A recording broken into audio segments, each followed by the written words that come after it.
On the next episode of the Level Par podcast, I speak with Iain Highfield. Iain is a director of core golf in Natick, and he's also the head coach of the men's golf team at Bentley University. Iain studies, preaches, and teaches mindset, and we had a great conversation about how it relates to the game of golf and to Level Par. I hope you enjoyed the conversation as much as I did. Iain, thanks for having me in your house. This is pretty cool. New location. Yeah.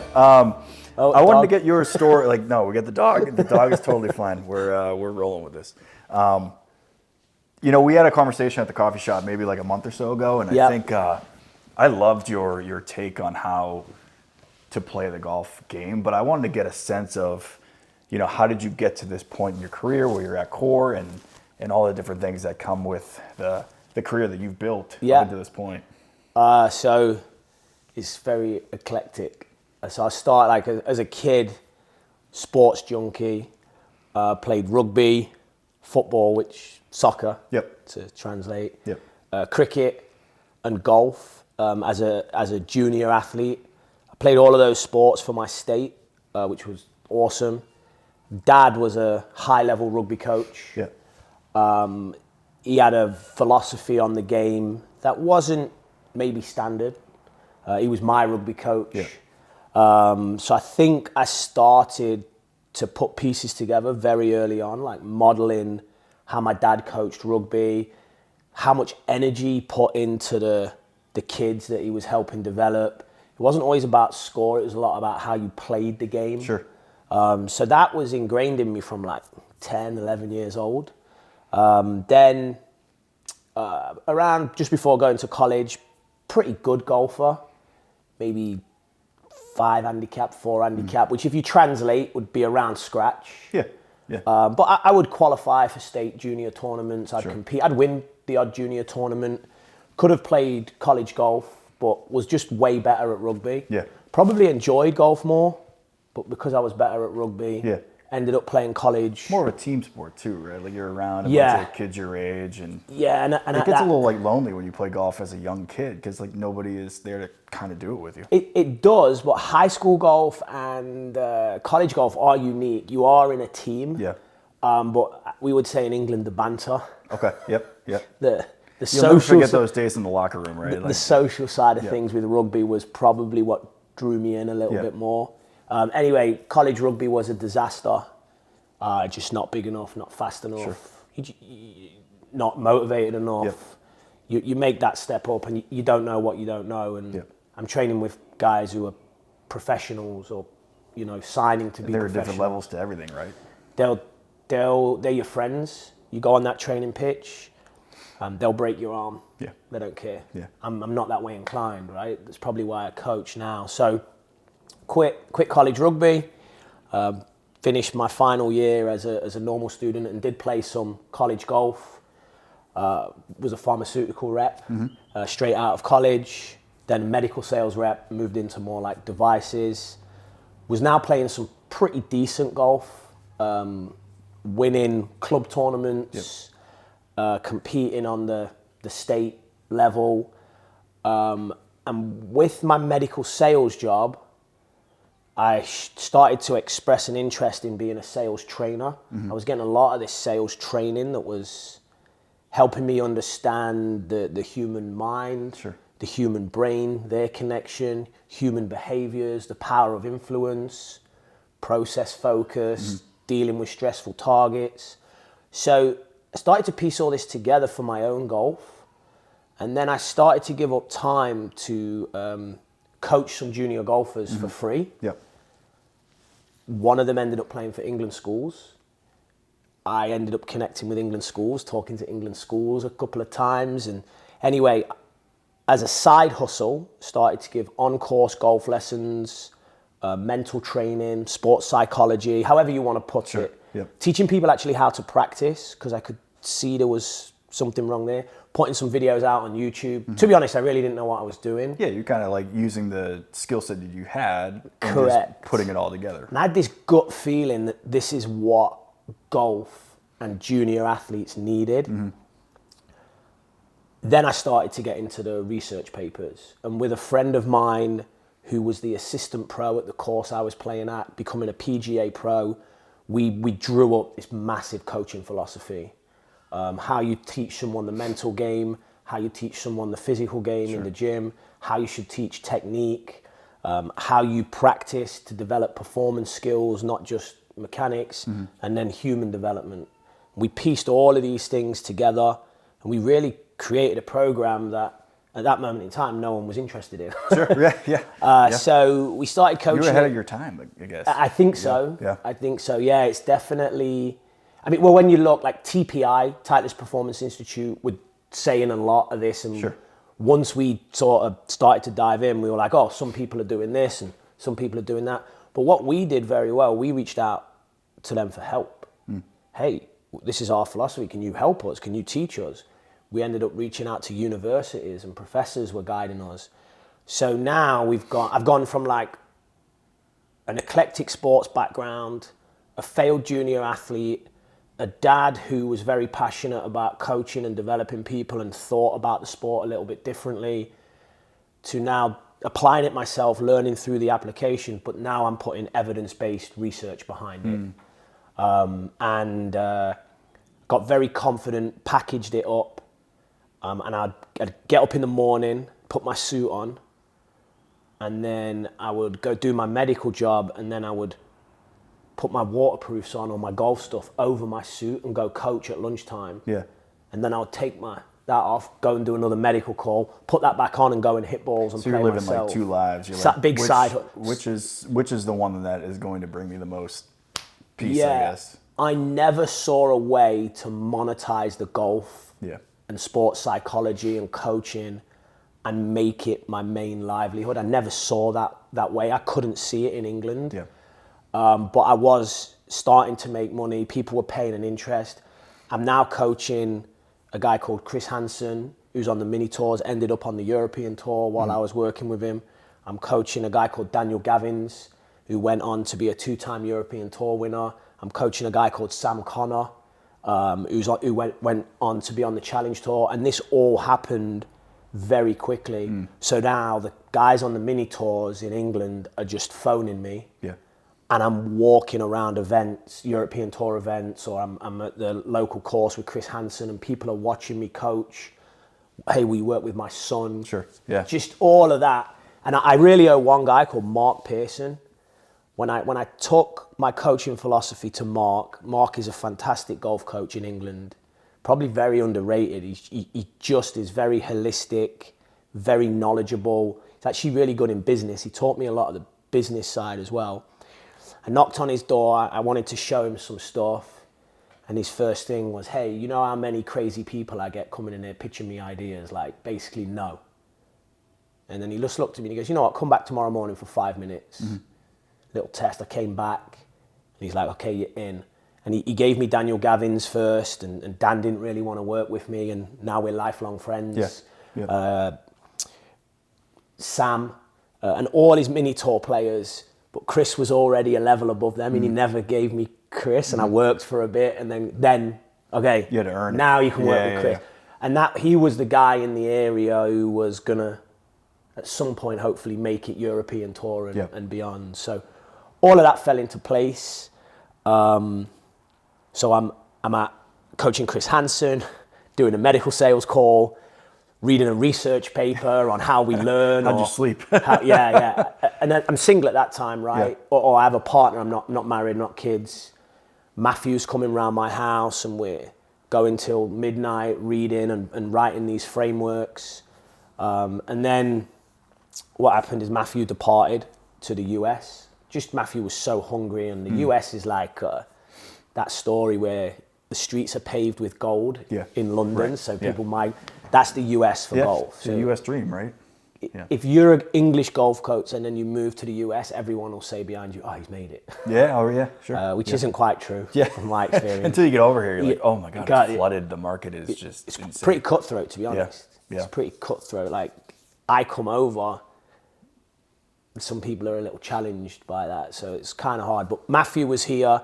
He met Zach Parker, who unbelievable guy, unbelievable golf coach, ended up being best man at my wedding. Matthew's working for the Gary Gilchrist Golf Academy, and Zach Parker's his director. Zach Parker sees some of my work, brings me over, and then offers me a job. And then I'm like, oh, this is no longer a side hustle. Yeah. I can take my whole life to the USA, and I can work at an academy with 100 kids as the director of mental performance. And there's a few hoops to jump through, like immigration. That's kind of that was a tricky one. What year was that, though? That was 2012 into 2013. Okay. So, literally on, Zach said this story at my wedding, went home, burnt my suits, like legit gone. Like, I have a new life now. I have a new life now. Gave the BMW M Sport, gave it back, gave the laptop back, you know, and I'm like, okay, let's make this happen. Did you feel like you had to do that? I mean, a lot of like entrepreneurs or people who say that they are ultimately end up being successful is they just burn the plan B, and it's the only plan A, and they're like, this is the way that we got to go, and I can't really look back. Yes, I agree with that. Yes and no. Depends what stage of life you're in. I would never do that now. Right. Just wouldn't. My risk tolerance is so much lower. Sure. But there was a funny thing, like I did a talk the other week for a financial firm, and I was like, you know, I was hitting target after target after target. I was getting bonus after bonus after bonus. Had the car, had the suits, had the watches. Second house, looking at my third house, like everybody's looking at me like you're doing so well. I was miserable, dude. Yeah. Not on I was going playing golf, and not on the outside. Like, I was fun to be around. I had friends and that, but inside of me, I was like, there's got to be more to this. Yeah. And just driving around, selling things for a big company to be rewarded. Really, only reward was finance. Yeah. I wasn't fulfilled. Your outputs is what made you beneficial to that company. I'm starting to look for the path of least resistance. How can I make the most money with the littlest time? Yeah. I want to do, like, my day yesterday, like, I'm up at 5 a.m. because of the kids. I check my emails for Core Golf. I check my emails for Bentley. I get all of that done. I go and caddy for a student. 18 holes at BlackRock. Student played fantastic. We had a great time. I drive to Core Golf. I go coach for 3 hours. I do 2 parent meetings after Core Golf, and then I'm on a phone on my drive home. Long work. Don't dread doing that. Yeah. Don't want to avoid doing that.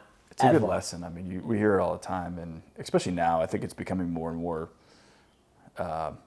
Just people are more open to like talking about their journey and that. Like you read all the books. Like I think about like Sahil Bloom, who has a new book out about just like reaching a pinnacle in life, and it just doesn't really, you know, like you don't lean into it anymore. You almost get to a point you're like, I'm kind of done with this, and like, but like it is what's supplying my lifestyle. Yeah, it's what it's allowing me to live in a house, live and do these things, and you, like you said, the risk tolerance as we get into our 40s, it's like, how do you start over? But there's time. There is time to do it. Oh my God, yeah. And you know, when all my kids are 6, 7, 8, 6, 7, I didn't even mean to say that. You've been around the college kids what for too much. Why did I do that? Some of the Bentley kids are going to love that. When they're that age and they're in high school and I don't have to pay for, you know, crazy child care price, maybe my risk tolerance goes back up, and I'm, you know, I am studying right now, and it's like, okay, can I do something else with this? Can I, like you're doing, this is awesome with all the content. Can I put some content out on happiness at work? Can I put some content out on how you pivot and change your life if you want to do it? And, you know, can I start a different Instagram that's maybe not golf practice? You know, so I would do it again. But just at this phase of life, maybe not. But the avenue to get into it it's much more clear. I mean, there's so much noise out there, but you know, you can, if you have an idea and you want to just beat it over the head and create as much content as you possibly can, and network the way that you know how to network. I mean, you were a sales rep. Like that doesn't just happen overnight, right? You have to go and show up and and do the work and meet people where they're at, show up at their house and do a podcast. Those are the things. And like, you have that work ethic to be able to put it together, but you also have an idea. Yeah. And I think that's what we connected with so much over that coffee like a month ago is like, I love the way that you think about almost the way that you find that happiness at work, but you find that happiness on a golf course.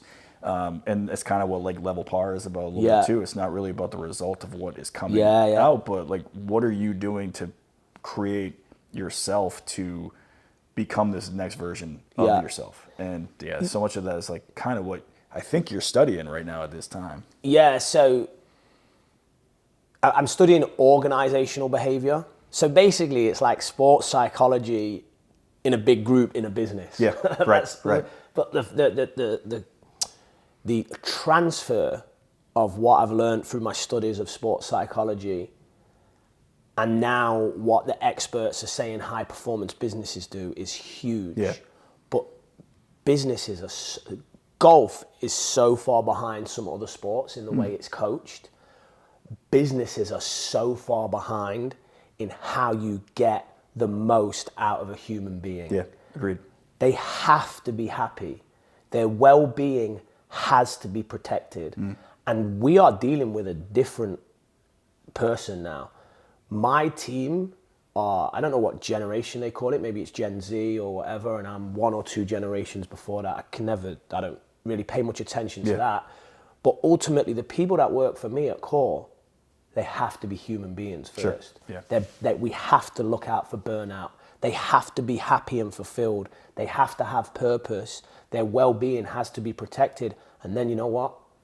They'll stay at that job. Yeah, I would agree with that. They'll stay. Yeah, if you treat it more like a human these days instead of just a number on a spreadsheet, you don't know what kind of performance you can get out of somebody. I think I've experienced it on multiple sides. I'm unemployed now, so like I was a result of something that I was a number on a spreadsheet, and that was tough to hear and experience. Yeah. But I think if you can, have that grit to keep going at something, and you need that to succeed in golf as well too. Yeah, and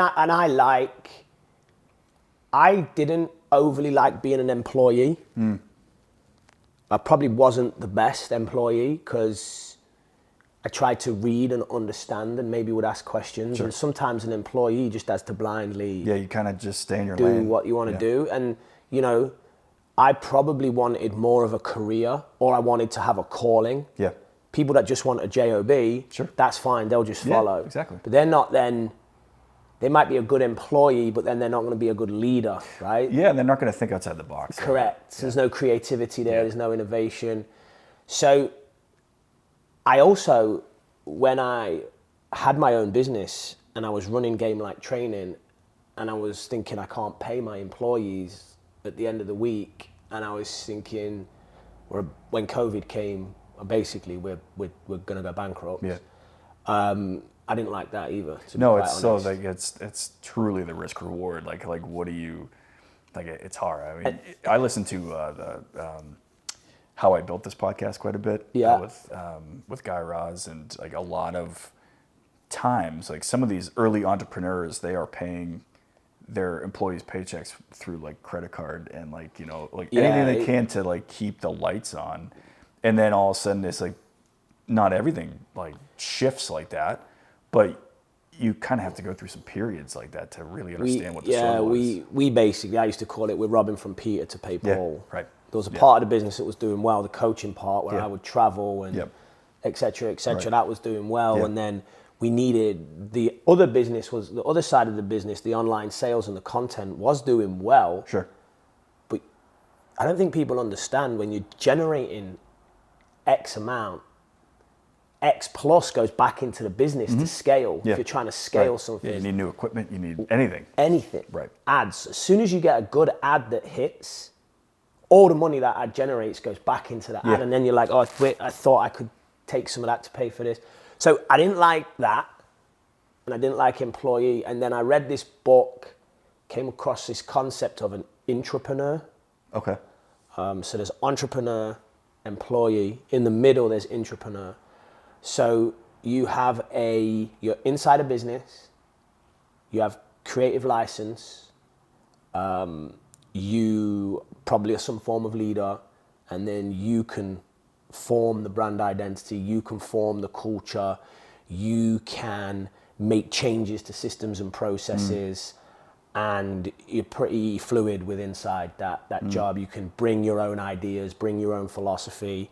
That's what coaching at KOHR did for me. It gave me the ability to fuel that entrepreneurial spirit without necessarily the stress of it's my responsibility to look at money inside the golf portion and balance the books. You guys still got to keep those middle numbers like moving, right? Yeah, but it's not like there's 20 investors at KOHR and there's a board and you know, sometimes you'll complain about that or this is disconnect or this, but ultimately like there's some safety nets there and there's very smart people on the board that have created businesses for billions of dollars, guiding and stuff. So it's enough for me to feel fulfilled and my spirit is good because I'm getting to be creative and innovate and I'm getting to coach and I'm getting to help people.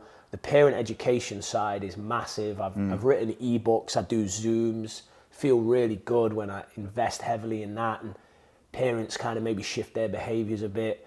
And I get all of that without like the fear of carrying everybody's salary. And then I'm really focused on, obviously I do Bentley as well. Sure. And I have the odd private client and, you know, I still help people that, the pros that we spoke about before, one of them's still playing and went through a tough time and still on the phone to hit them, help them, get the odd call from college teams and things like that. So I've really kind of built, that they say everybody gets to where they're meant to be. I feel like I've kind of built that through all these experiences. That's excellent. I mean, I think that's the goal for anybody, right? Is to find something that they love to do every single day, show up and do it.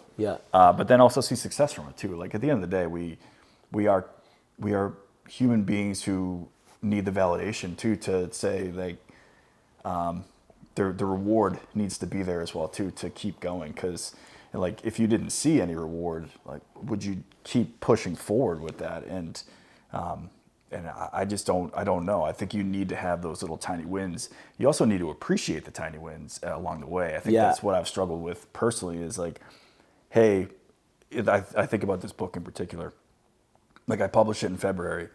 Like, have I taken a chance to really been like, hey, great job, man? Like, no, you've definitely not. I don't think I have. I don't think I have. I don't think I've like been like, hey, man, you did a fucking wrote a book. I wrote a book. That's a fucking cool thing. And take yourself out to dinner, do something. And I don't think I've done any of that because like I think the way that I've had to go about this is like I've had to go full speed all the way in if I want to go all the way in. But like I think humans need that kind of that ability to have something to look forward to and then win along the way to want to keep going with it. There's so much to unpack there. Could go like, because that's my thing, right? Like, what is success? What is winning? So you can take junior golfer. Okay, coach, I want to win this tournament. All right, cool. Congratulations, you won. Yeah, but now I have to. I've gone through the qualifier. Now I have to make top 5 to get exempt. Okay, well done. We're there. You got top 5. No. Now I'm in the bigger tournaments. Like I need to get my ranking points. I can go to a bigger college now. Congratulations, you're at a bigger college. Well done. Yeah, but now I want to play. Oh, okay. Hey, you're number 3 in the lineup. It's not good enough. I need to be number 1. I'm number 1. Now I want to win. Oh, I won. Oh, I want to defend next year. There. The winning. You cannot build your whole definition of success around winning because you'll never get there. You'll just keep moving the goalposts. And then the other thing is, no matter what you do, when you're winning, people are just going to tell you it's not good enough and you need to do more. You know what? I think that just like triggered something in me. And it's like, I tell people I wrote the book. A lot of people's first reaction is like, when's the next one coming out? And it's like, I just want to kind of soak this one up for a little bit. And that was also like a 3-year escapade, almost like a 6-year one, because I legitimately started to get back into the game of golf in COVID, and then, you know, as I improved and as I met my coach, and like this whole story started kind of coming together. So it had been like a 6-year journey to get to this point, and I'm like, well, I mean, if I start writing a book now, it'll be done in 6 years. But like I don't know, I don't even know how to really answer the question, because there's so much I want to do with this book, but I know that the next thing needs to come for outside validation. Yeah. So like, yeah, and then what? Then is it a okay? movie? This one's now the second one. Gets you a deal for the first one. New York Times bestseller. Awesome. Then it's like, yeah, let's make the movie. Yeah. Or, now I'm going to start my own consultancy where I'll write other people's books, and it just never stops. Yep. And it's funny that outside influence the outside influence on kids is so tough these days. Yeah. I was a junior golfer. I shoot 98. You got to drive to my golf course, go into the men's locker room, look at a piece of paper. Oh, Iain played terrible. Yep. Nobody does that. Yeah. Now, live hole by hole scoring, all your buddies looking at it. Yeah. Where'd you screw up? You doubled the last to miss by one, and everyone's like, oh, you choked. There's nowhere to hide. It's so tough. And then in this part of the world, the grades, then the standard of school, and then the extracurricular activities, it's a lot for kids. And we need to understand the biggest prize for a child is the behaviors that they develop and the habits that they evolve and the person that they become, and then the contributions they make to the world as a person with their behaviors and their actions. And I just don't even mean like big contributions to the world. I mean like you go into a store, you say hello, you say goodbye, you say thank you. Right. When somebody lets you out and you're driving your car, you wave and you say have a nice day. Yeah. Like small things. It's got to be, right? Yeah. But we never. Yeah. Some of the kids at KOHR are the nicest, politest kids that you will meet, and they are maybe not the best golfers. They'll turn up, they can listen when I talk, they can go away and they can action things, they can come back, they can reflect, they can set future goals. And you know what? They might not be the best golfer, and maybe they'll never be, but those habits and behaviors will take them so much further than the kid that's good at golf and can't listen and can't self-reflect and can't give a realistic performance evaluation and can't set goals. And I'll get asked by parents, what's going on with his grip? What's going on with his swing? What's going on with his score? I'm like, hey, what's going on with his ability to listen? Whenever I'm talking, he's talking to somebody else, or his eyes are wandering, or he doesn't take notes, or like, you want to talk about the grip, we haven't even got down the fundamental skills of being able to stand and listen to a coach for more than 10 seconds. So when kids do those things, they need praising for them. They need praising for them. And parents need to not, why did you make double on the second? What's going to happen to your ranking? You got to play well today. Like, parents need to leave all of that alone and say, hey, I'm so proud that you're getting in a car today and driving to the golf course, and you can do all this on your own, and you cleaned your clubs, and you got yourself dressed, and you organize yourself. For a 16-year-old boy whose brain is all over the place, that's actually pretty impressive. Well done. I'm proud of you. Yeah. Thank you. And to play the game the right way too, really, and to be a gentleman, and to or lady, and just to legitimately handle yourself in the appropriate way without throwing clubs or doing this or doing that. I mean, I was definitely the throw clubs kid. I didn't have the emotional regulation that I needed to play golf. I was more of like, I probably would have been a better like football player to just like run through something instead of like try and hit a putt. Yeah, that doesn't work in golf. No, it doesn't work in golf, and I think I learned that the hard way. And you can see the kids that have played hockey. Yeah. They're not or football. Yep. They're not playing so good. No. So they start trying harder and harder and harder. And you just grip on. You got to back off and chill. It's a hard lesson to learn. I got to give a shout out to the Bentley team. We talk a lot about this. I think we talked about score once this year in a team meeting. In a team meeting, we talk about, hey, it's character, process. It's being a good human. How do you look? Are your clothes smart? Are you representing that badge? How are you going to represent that badge? You're going to represent it with character. You're going to represent it with process focus. You're going to represent it by being polite to your playing partners, following the rules. And you're going to represent it by when you come to training, we are going to train. When you're at Pinebrook, you're going to play, and we're going to make the golf course harder. I've had kids in the Bentley team shoot 68 Pinebrook, drawing every second putt back, or drawing back putts that they don't hit into the safe zone. So we made golf harder than golf, and they've shot 68. And then that gives them a level of confidence and commitment. Do it. But but then we don't care what happens in the tournament. Yeah. I care what happens at Pinebrook in training. I care what happens in the team meetings. I care what happens in the classroom. And then at the tournament, I care about behaviors and strategy. Yeah. We are, and we're going to talk about that one day. Yeah. Strategy. And they've bought into this concept, and they're an absolute joy to coach. Are they the best team? Are they going to win regionals? It's very unlikely. But I guarantee if you're watching, you think, wow, they're taking care of business. They might be the team that's at the top of the leaderboard. Right. Yeah, so if you add a little talent to that as well, too, not that you guys don't have a talented team, but you build those principles with that talent, you're going to have a very accomplished player. An NCAA basketball coach in that March Madness NCAA championship, he said, and this is one of the best things I've heard, skill provides the floor. Character, process, discipline, training effort, that provides the ceiling. You can keep pushing that ceiling out with all those things. Skill just provides the floor. Yeah. So let's talk about the philosophy at KOHR, and then also like what you're like hoping to accomplish with this academy, but also just like where you want to go with the strict. Because you and I were chatting off camera a little bit about, you said to me, it looks like you hit the center of the club face more often than not. Why are you an 11 handicap? And I'm like, I honestly, it's probably all because of these things that we want to get into now. But when you are a golfer, and then we'll get into level par, because I think a lot of like what that character goes through is, speaks to a lot of like what you're trying to get through.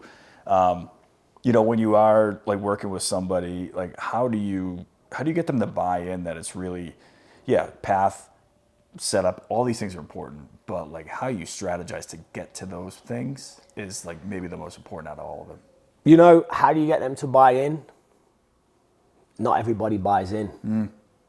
Not everybody buys in. And I'll be honest, recently, I look at the core kids, and there's kids that have been in the academy 4 years, and I'll go caddy for them, and they think they're doing what I ask. So credit to them, they're really trying, but they're not doing what I ask. They don't understand the level that I want this to be done to. No matter how much I say it or do it. The Bentley team, in the fall, they thought they were doing what I asked. But I worked with one of the Bentley players on his putting routine over and over and over again, and it never changed. Yeah. And on the statistics program, his stats at putting never changed. And over and over. Then we worked in the off season. Then we worked at the start of this season. And then the penny drops and he's like, oh my God, I thought I was engaged. I thought I was doing what you were doing, but I wasn't. Yeah. So there's two things that will make you change: pleasure and pain. And he actually implemented something and had the pleasure of playing well. And then he's like, I get it. And then there's a couple of others on the team, strategy, that have short-sided themselves on left side to a back left pin, green slopes back to front, no chance, right? Yeah. And it's probably cost them in a tournament or cost us in a tournament. And they were like, I tried not to hit it. And it's like, don't try. Be comfortable with a 50-foot putt from the front of the green. Like, make it impossible to go to that back left. So how do we make these changes? Not all kids will make the changes. The family environment, not all parents will buy into my philosophy. 11-year-old, he didn't play very well, he's hitting this shot, yada, yada, yada. Yeah, I mean, he's 11 and he's got clubs that are too heavy for him. We're not going to make like that much of a technical change. Like, sure. We can teach him it. Yep. And we can give him the conceptual awareness and he can recite what we want him to do, but he can't physically do it yet. Yeah, right. Yeah. He just can't. And also he's 11. Yeah, exactly. You know, I've had a kid tell me, oh yeah, the coach wants me to take it more on the outside. So I go on my app, I look at Coach Now, and the coach has said the absolute opposite thing. Yeah. These are just kids. Yeah. Oh, but I've been there too. Like being able to take the lessons. Like I think about the work that I've done with Tom Kavicki down in Harmon. Yeah. And like sometimes I have a tough time almost like reciting exactly like what I'm working on when people ask me. Yeah. And it's like I feel like I feel like I'm doing it, but maybe I'm not. And then obviously the scores haven't reflected to the point where it's like, yes, these are the things that I'm doing. But and I totally understand the concepts, but it's just like until you change those bad behaviors, it's almost like it's in there. Well, it's just so dynamic and so diverse. There's one of you, you're interacting with an environment that's ever changing. Person is giving you words. What a word means to them might mean something different to you, so then you interpret it wrong. One of my mentors, Dr. Anders Ericsson, unfortunately he's not with us anymore. He's like the biggest professor of all time on human performance. He wrote a book called Peak. They misquoted him with that 10,000 hour rule, but he's the person who was putting that work out there. Yep. And he told me once he was a coach, gave a volleyball player an instruction, and the volleyball player did something completely different, and the coach went absolutely nuts. And then he stepped in and said, hey, when you give them the instruction, ask them as they're just making the practice movement just to talk out loud their thoughts. Yeah. And he did it, and she said something completely different to what... So then there's the interpretation of this breakdown. But this is an elite level volleyball player. So how are we going to do this with an 11-year-old? Any coach that thinks they make everyone better all the time with what they do, they're wrong. It just doesn't happen. Especially in a sport like golf. Any sport, yeah. In school, sure. Teachers, classroom of X amount of people, in anything. My wife, hey, can you do this? Yeah, no worries, I'll do it. I do it. That's not what I asked you to do. I'm 44 years old and supposed to have a functional brain. Yeah, right. So like, we're living, and I think a lot of it is ego. I think a lot of it is, hey, social media, you do this and I guarantee you'll lower this many strokes. No, dude, any of that stuff for my kids, that's a big red flag for me. Yeah. It's a big red flag. Too much noise, yeah. It's crazy. So with core, this has happened many a time. Well, not many a time, it's an exaggeration, a few times. Kids graduate, they go off to college, and this is probably one of the things I'm most proud of. I get a phone call or a text, Coach, I get it. I'm looking around, these kids don't know what they're doing. I'm so well prepared. From that Florida trip, when you made us sit down and write these goals, and we did the reflective meetings, and we journaled, and we kept a good shot journal, and we did this, and we did this. I'm just so much more prepared for this environment than the people I look around.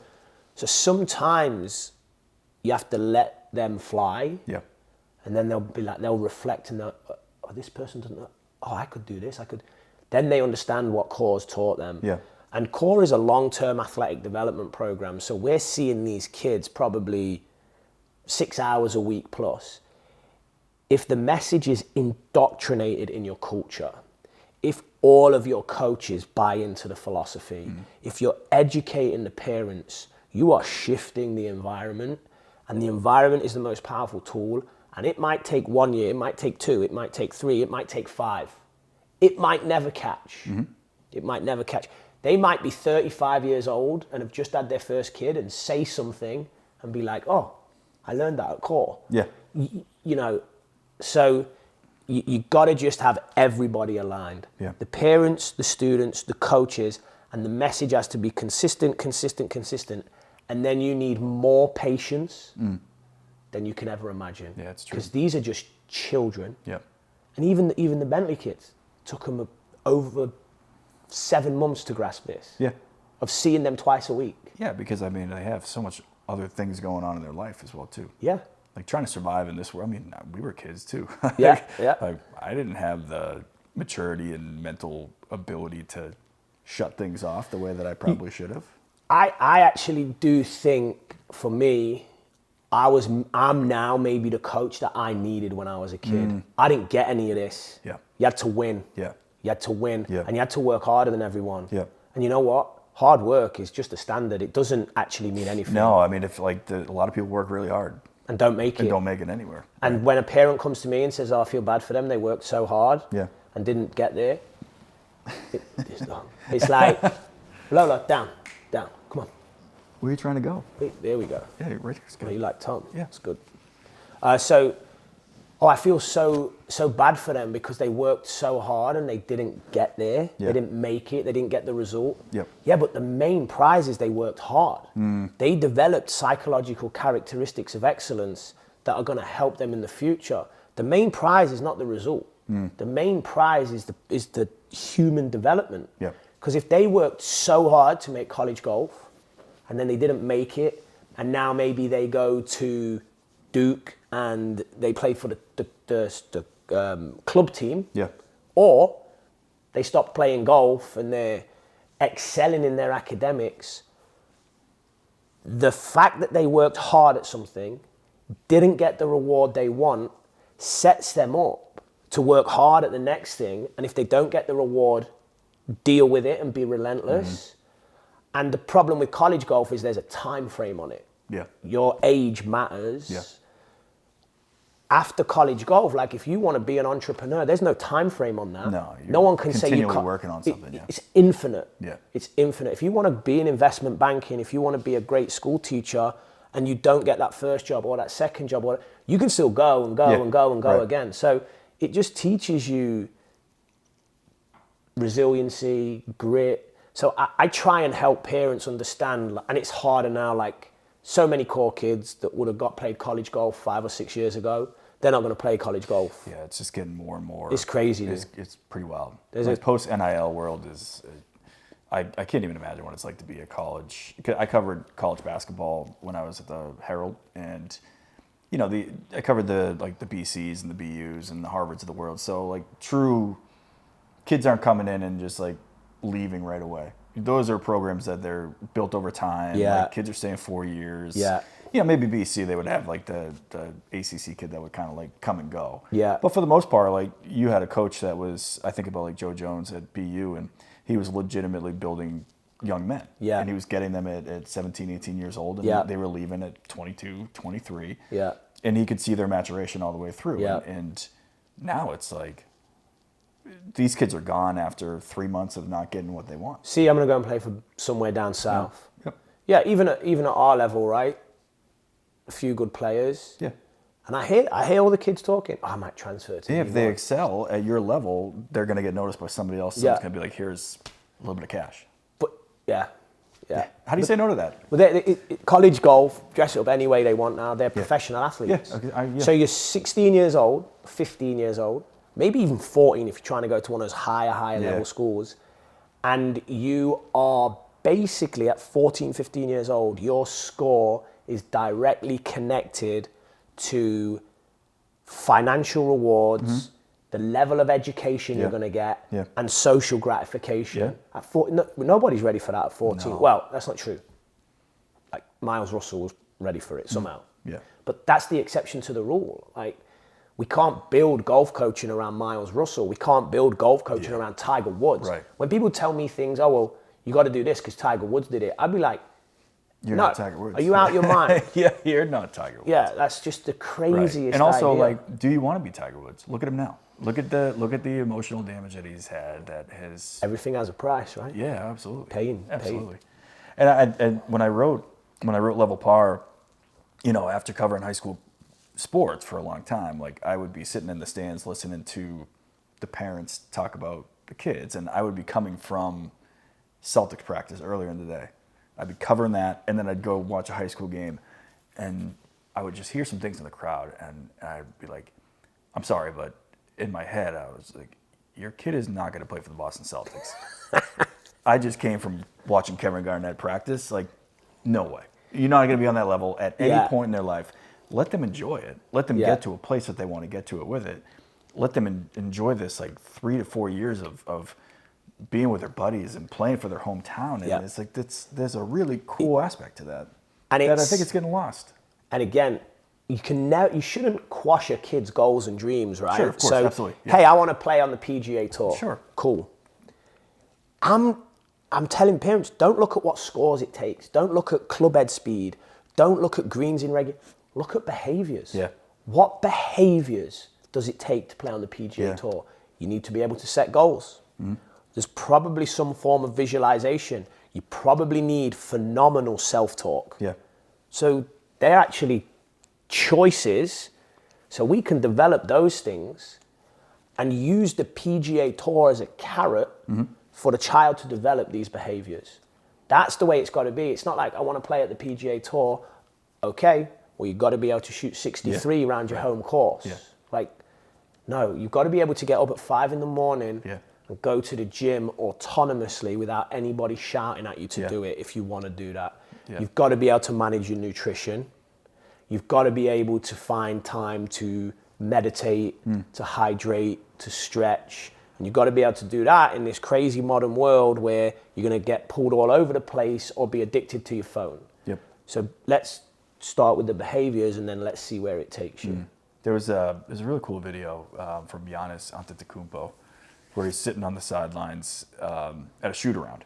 And like he's sitting by himself and like a reporter comes up and Giannis, I don't even know if he was joking, but he said like the most profound thing. He said, "Look at me, man, I'm sitting by myself. I got to clap for myself." And this is like the best NBA player in the world. Yeah. And he was like making a joke of it, but I think like he was deeply trying to get a message across. And it's like, there were moments during his process where he was alone, where he was by himself. You know, it could be a kid on the range. It could be a kid waking up at 5 and getting up with the sunrise and going to chip. This same 5 to 10, like trying to get within that range for the next hour and a half. But like nobody saw that work. Yeah. They saw Giannis getting ready for an NBA game, but like all the little things that he had to do to get there is the work that he was probably trying to talk about. And that, you make a great point, because the way some of those guys speak in the press conferences, kids could learn so much from. Yeah. But they need the environment and the education around them to understand those points. Because Giannis did another great one. I think it was him. And I'm not a basketball guy, so this could be somebody else. Yep. They said, "Do you class this season as a failure?" That was Giannis, Yep. He got kind of mad. Yeah. And he's like, "Did you get promoted this year?" Right. And he was like, "No." He's like, "Do you class this year as a failure?" Yeah. "No, you don't class it as a failure. You're going to go away. You're going to work a little bit harder. You're going to look at why you didn't get promoted. You're going to put the right thing." And the parallels of sport to life. Yeah. It was awesome. But then you look at the other side of it, how much he got killed for saying that in the media and the press. And like, I mean, look at it's an outside distraction. However, but that just shows you what society thinks about it, right? Like there's half that will look at Giannis's message and say, "Oh, I totally understand that. I get it. This is what I want for myself and my child and X, Y, and Z." There's the other half of the world that will say that is a loser's mentality. But where in my head, I'm like, no, he lost. But if he comes back and wins next time because of the things that he learned from this, like, but yeah, I don't know. I mean, but that's society today. It's like win-lose, right? Like it's so black and white in that kind of way. The Patriots season was phenomenal. It was, and then it gets to the end, and like we're all disappointed. But it's like I stopped listening to 98.5 because the people that phoned in they're mad. It's reactive. They're not reactive. It's insane. They're not in reality. Again, it all comes back. What is your definition of winning? My career and I'm better at this now. 10 years ago, I was pressing. Yep. I want this award. I want this book. Yep. I want to coach this player. Yeah. I could help this player. I would do this. Like, I'm not that way inclined anymore. I think, like, what's my definition of winning? I can tell my kids, hey, it's good to take risks. This is what daddy did. Daddy was from England and he wasn't that happy, and he decided to read books and try and decode what happiness was, and then he took risks. So you can take risks, you can do this, you can do that. Like, but then also, when you were young, Daddy was wise enough not to do anything crazy. Sure. You know, so I think like being able, that's kind of like, that's winning to me. Getting a hug off my daughter, daddy at the door, that's winning to me. Winning, core parents saying, hey, thank you, my kid's making his bed. Like, that's winning to me. Daniel Gavin's winning on the European tour, I coached him. That's also winning to me. But it's so much deeper than what... Different definitions, for sure. Than what social media makes it, and what the press make it. Sad, we're just trying to get clicks. Sad, if you criticize someone or say something controversial, you get clicks. If you say something like kind of nice, you're sucking up. You're a ball washer. I didn't like being a journalist. I had a very similar like feeling that you did when you got to a certain point in your career and you're like, I'm not happy. And like I did not like going into the Red Sox locker room every single day, asking the same questions of like, how come you couldn't scoop the ball? You know, Dustin Pedroia, why couldn't you make the throw? So your question's kind of controlled. You couldn't for the most part, like, you know, you're also creating content that is not for you. It's for the consumption of the fan. Right? So you give the market what they want, not what they need. Yeah, and you'd have to ask these questions. I mean, like, case in point, look at this Mike Vrabel stuff. It is consuming the sports journalism world. It would be something that I would have to cover. One of the things I had to cover was like when Rob Gronkowski was tweeting that he was with porn stars and stuff like that. Like, that was a story I had to write, and I'm like, this is not what I want to do. I want to do journalism at this level where it's like I'm meeting people, I'm learning their process, I'm doing these things, and I'm writing about it but it wasn't sexy enough to sell, and that's why I would get to that level. And I'm looking at I covered the Super Bowl, I covered the 2013 World Series. I'm standing next to David Ortiz as he's like pouring champagne down his head. I'm not gonna lie, that sounds pretty good. It was pretty awesome. Like, it was pretty awesome. And like, from a kid that grew up in the Boston area, like, I should be at the peak. And A, I was making no money, but B, it was just, I was also kind of miserable. But I think in some ways you're miserable, right? Because you're just conditioned to give people what they want. Because it's more likely to make money. I made a decision. I'm going to give people what I think they need. This is a problem. I'm going to try and solve that problem. And you can go home every single day and be like, I tried to solve a problem. There's huge gaps in junior development in the world of golf, in the world of sport. There's huge gaps in the corporate world, in well-being and engagement at work. I'm going to try and solve that problem. And trying to solve a problem is fulfilling, and I think spiritual, and I think it keeps you real. And, you know, giving people what they want, Golf Digest, that gives people what they want. That does not give people what they need. Now and again, there's the odd sprinkling of what I think people need. But it's like the sprinkles on top of a cake. It needs to be the cake. But it's all about giving people what they want so you can monetize it, not giving people what they need. I know. So let's transition into the book, because you got a chance to get a hold of it. And, you know, what was some of your early, because you have the lens of golf coach, you have the lens of, you did play, you've been around players. Like, what did you think about the overall story as you were reading Level Par? The first thing, so I'm from inner city Nottingham, England, and this book is written with things I've seen, you know. So like, I like the fact that it's real. I like the fact that it's raw. I think a lot of people get maybe sheltered from those things. I don't think they should. I think they should know that these are things that happen. So I love that. I'm obviously huge into self-talk. I think self-talk, and I'm being really helped out by a very smart guy in finance, and he's huge into self-talk, and he's trying to help me tailor my message around self-talk. I think it's probably the most critical skill you could develop as a human being. So this book just gives you insight into somebody's self-talk that probably needs to change. And it's all based on past experiences and baggage and trying to prove. And things that a junior golfer may go through just at a different phase of their life. So I loved that.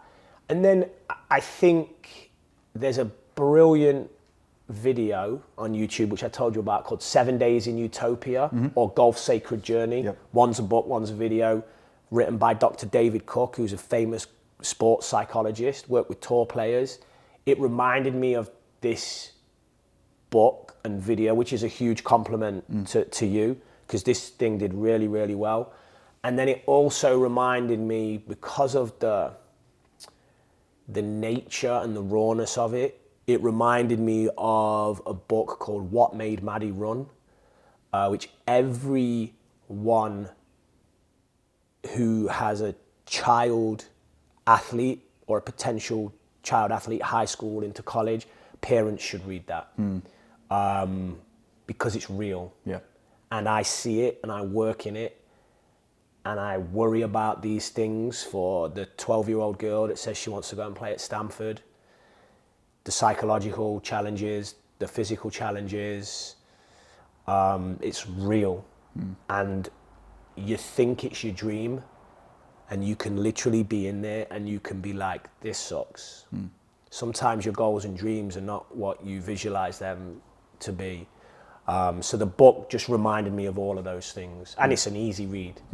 That was a goal. I think the goal for me was to create something that like kind of hits you over the head. And has a lot of elements to it where it's, a lot of that journey is my journey, because as a writer, you write what you know. But I wanted it to be relatable to somebody who could pick it up and be like, I had a similar path to that. And this was hard, but also like, as I hardened myself, not like in a negative way, but as I started to do the things that we need to do, and we've touched on a lot of those things. A lot of I think what I liked about our conversation like a month ago and even more so now is that the principles of like what I wrote about are very much the principles of what you like try and teach and try and like get across to people. And it's not so much about, Jake's quest on that last hole to hit the 4 perfect shots.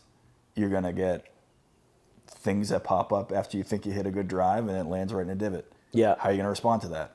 How are you going to, and as you go through it and you're like, oh, the coach thought about those things in advance, and you kind of touched on it with the Bentley team, is like you try and make the golf course harder during practice. So like when you're out there playing, you're not overly thinking about it. Yeah. So, that's, it's refreshing to hear that that's the approach that you're taking as you're working with young people. But it's what Jake's in the most context possible. Absolute context. There's an outcome, there's the golf course, there's a score, there's fans, there's internal noise, there's external noise. It's the highest level context that you could ever create. And then, in sports psychology, there's the stress response. Can he deal with that level of cognitive load, right? And we don't know, as you read in the book. He's like, kind of, he's hitting the shot, this is what he's saying to himself. So most golf training takes place on the range. Super low context, no outcome, no varied lies. It just does not prepare you for that moment that Jake faced. So again, you're dead right. If Jake had more contextualized training, if he was a core student, maybe. But yeah, so I loved it, and honestly, I think I went through similar things in that transition.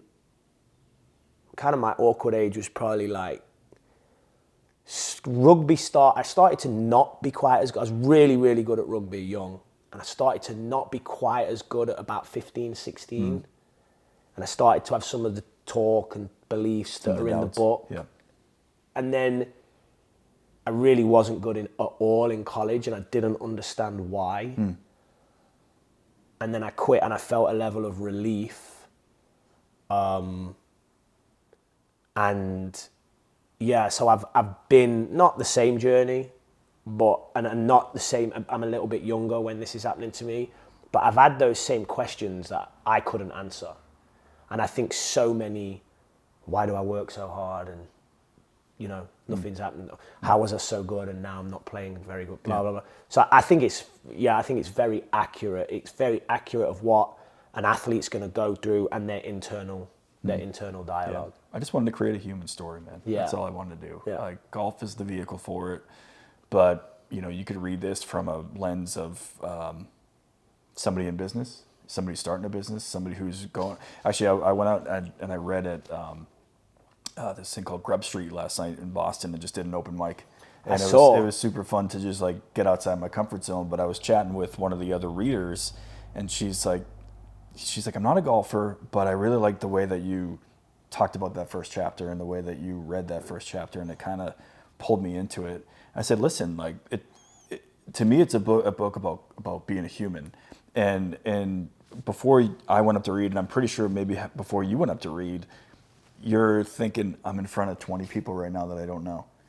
What if I stumble over a word? What if I do this? How do I like control my breathing? Am I speaking too fast? All of those things are going through your head, because I know for sure as shit they were going through mine. But then like you finish the job and I'm like, I'm just happy that I went up and did it. I don't know if I got a book sale out of it. I don't know what happened to it, but like I can say that I went out and I tried something. And so no one buys the book, but you won. But I won. You win. Yeah, I right? won because like also I can take that approach, and this is the second time I've done like an open mic, and maybe I read another chapter next time. Maybe I go back and I think about, okay, well, when I read this line, maybe I got to deliver it a little bit differently. And now I can just take all these things and have these data points and say, because ultimately I would love to be able to go to college teams and talk to them about this book, like have them read it and almost do like a book club with a bunch of like young people who can say, okay, what is your world like? Like, is it similar to what Jake's world is like? Yeah. How can I help you as like some of the things that I went through as a kid? Not that I ever got to the level of where Jake is at US Open local qualifying, but like I've been around people. I still love to play the game. Yeah. I'm a very competitive person. I had what I thought was going to be success, and it didn't go the way that I wanted to go because I didn't put the time and effort into it the way that I didn't have the right, I guess, mentorship in a lot of ways. Yeah. And I just wasn't the right person. Like I Yeah. started drinking and drugging at like 14, 15 years old. Yeah. And like, there's no way you're going to succeed when that's what you're doing to yourself. No, who was it? I mean, there's been some tragic stories about that on the PGA Tour. Yeah, even just look at like Anthony Kim. Like Yeah. it's a very similar like path to what I kind of wrote about. Like he had it all. Do you know who Ty Tryon is? No. So Ty Tryon got his tour card at 17.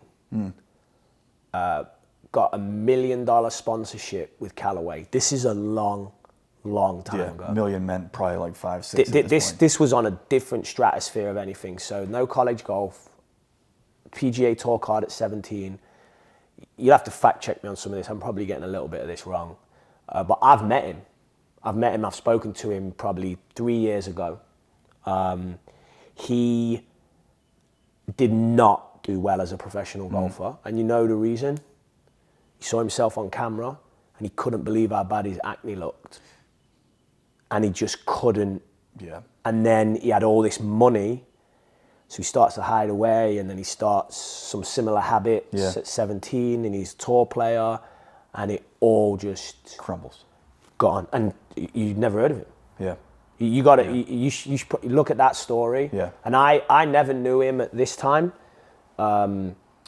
He was part of, David Ledbetter was one of the founding fathers of golf coaching. I think he was the first person to put people on swing video. He was coaching Norman, Faudo, Price, on a different level. Yeah. Ty Tryon was with him from a junior golfer, and obviously then he's just ripping, and he's got this network around him that could support him and could help him. And I'm sure they did their best, right? Yeah. This is just an absolute anomaly of a 17-year-old being so successful and getting so much money, and then having these struggles that maybe nobody else heard or knew about. Yeah. And it came crumbling down. And I would love him to write a book. Yeah. I think his book would be phenomenal. Yeah. There's so many of these stories that are out there, like the Josh Hamilton's, the baseball player who was addicted to heroin, like Chris Herron. I don't know if you've ever heard No, of no. him. Oh, Chris Herron was local basketball player. He actually went to Durfee High School. Maybe the greatest high school basketball player to ever come out of Massachusetts. Went and played high-level Division I college, went to BC, then he went somewhere else. Got drafted in the NBA and played for the Celtics. But was picking up drugs on the side of the TD Garden back in the day and doing drugs before Celtics games and like living out this complete double life. And now he's got this organization where he's helping people. Yeah. Maurice Claret, you know Maurice Oh, Claret? yeah. Played two-way. Ohio State, yeah. And again, I might get this wrong.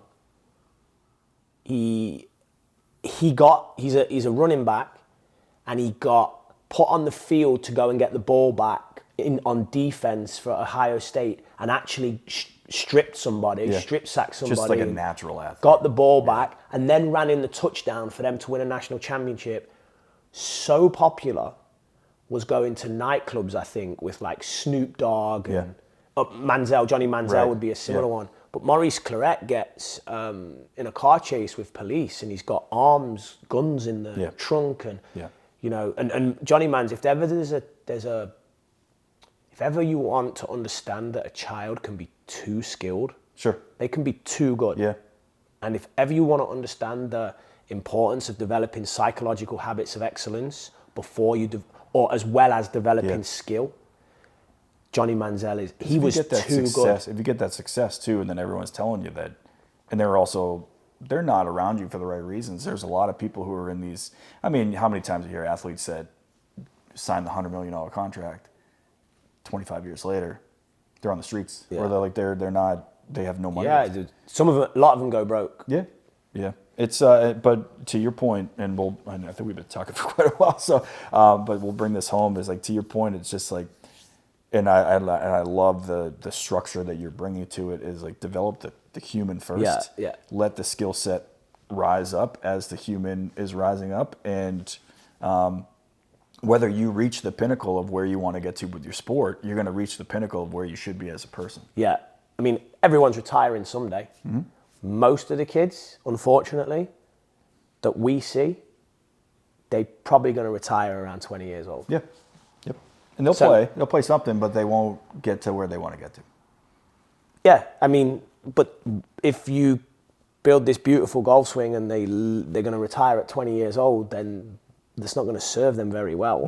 They're not going to be standing in the kitchen with their wife and kids and be like, "Hey, look at this." Yeah, look at this. They need the habits and behaviors to pass on and help. So yeah, and it's just very rewarding. I think I've found where I'm fulfilled. And really enjoy it, and really enjoy doing it with guys and girls that I've maybe coached as juniors and now they're on my coaching team or I've mentored, and we have this shared vision and philosophy.